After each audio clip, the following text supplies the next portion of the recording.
Hey, hope everyone is safe and well. Welcome back to my channel. Today I'm going to show you the unboxing of the Microsoft all-in-one wireless keyboard. Let's get cracking.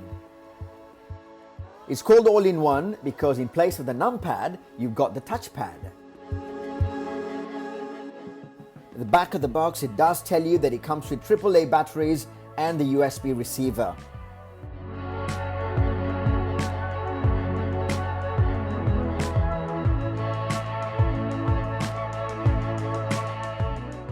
Inside the box, you also got the user's manual and a couple other bits of papers. Don't think so we really need to go over them as it's pretty easy to use. This USB receiver can be plugged into your laptop, desktop or smart TV. That's your beautiful looking Microsoft all-in-one wireless keyboard.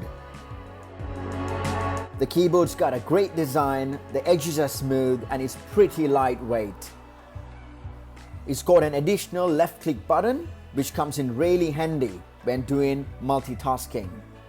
It's also got a volume down and volume up button and a volume mute button. On the right hand side of the keyboard you've got 3 buttons which can be customized as per your requirements. As mentioned at the back of the box, it does come with 2 batteries, so that's pretty generous of Microsoft, I would say. Now make sure you do not recharge these because they are not rechargeable batteries. The keyboard's got a small compartment where you can actually store the USB receiver so you don't misplace it. The best part is, it is magnetic, so it's not even going to fall off. Brilliant, isn't it? The keyboard also has beautiful gestures which you can use for various functionality, like how to drag a file, or if you tap 2 fingers you can actually right click. If you want to zoom within a window, it's just amazing.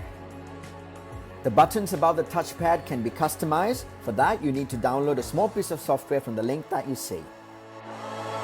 Thank you for watching, and if you did enjoy watching the video, do like and subscribe. Cheers.